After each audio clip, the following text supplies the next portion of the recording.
Okay, guys, so we're gonna show real quick how the linear Gemini-B is built. So the Gemini-B linear transmission is called Gemini-B to start with because it uses the same gears that the Gemini-B original version uses. So they're the same gears that are compatible. All the gear sets that I've shared are available to purchase fit this transmission too.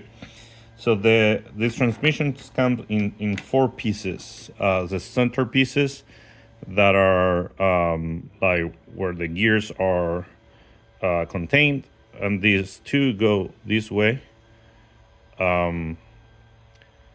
They are meant to build like two independent, smaller size transmission and then stick together basically.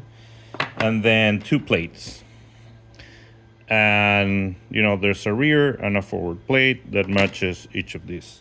And then besides the two set of gears, you will need three sets of screws to hold this whole thing together. Again, flathead.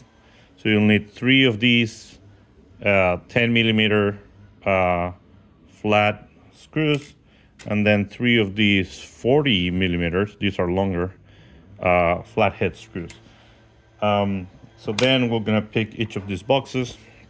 If you see, there are like three holes. The smaller one here, well, the ones that go with the bearings are the ones that hold the gears, right? So here we're gonna add the smaller conversion one where the motor will pick up.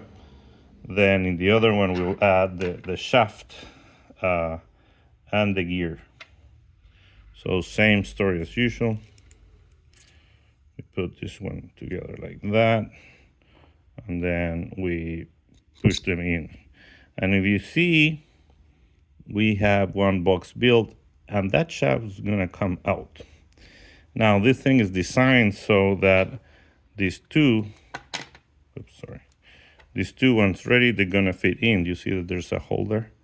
So they're gonna fit in, and they're gonna go together like that. And that output shaft of the front side is gonna just be sitting there inside. So why I made it this way, so this whole footprint can be smaller.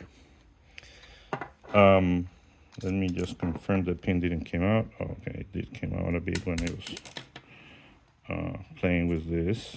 So we're gonna do it quickly here.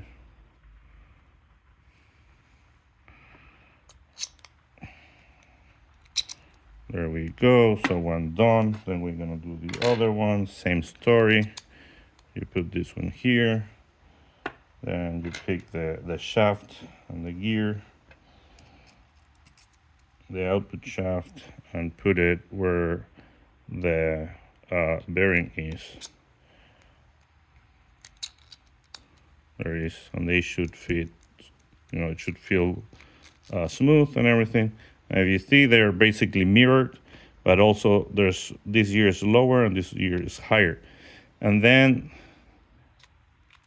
oops, it's a bit tricky to build maybe because of the fact that you need to put all these things together at the same time. But the easier way is just to have them sitting on your bench like this.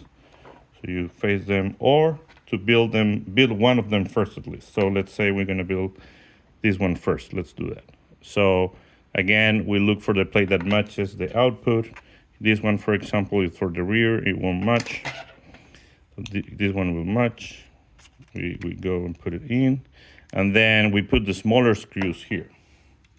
So we're gonna do that real quick.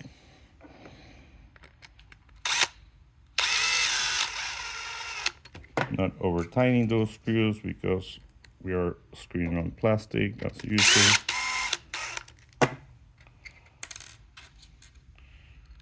So then once we do that, we actually have one gearbox ready. This is a full functional gearbox actually.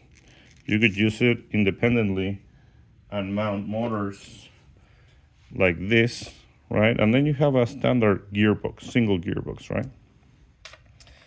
And now we're gonna put them together. So the first thing is we put these ones here, and they will fit in those holes, right? They will match perfectly. There you go. And then once we have that one ready, we put the other plate that covers the other side, just like this. And that's it. So then we have the rear output here and the front output there. And now we put the longer screws that they're gonna go all the way until catching this one. So this is gonna be one long piece, one long train altogether. You could also build them separate. Let's say you wanna mount them separate, you could do that. The whole point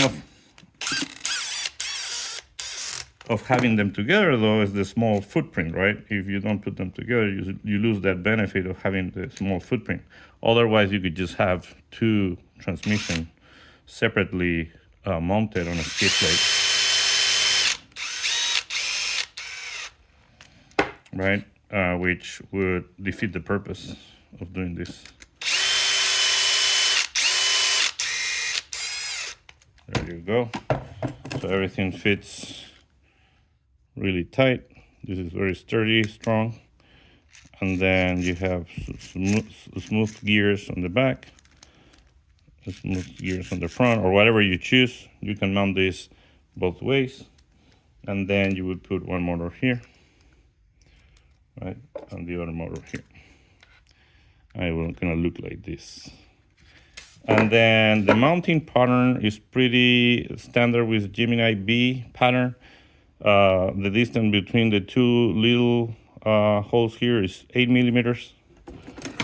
So it's around 8 millimeters, eye to eye, and then 34 millimeters eye to eye. So obviously the skids that are going to be included will have that mounting pattern ready.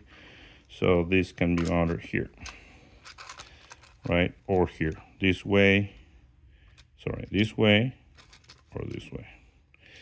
And then, well, we're gonna also include SCX10 skid that you can mount them like this. So you're gonna have multiple options for multiple type of rig, and you're gonna have one motor hanging out in the rear, one motor hanging out on the front. And then you can choose how many of these you use to mount. I would usually use maybe 2 or 4 top. You don't need more than that to hold this, steady on your skid. That's all. Hope you guys like it.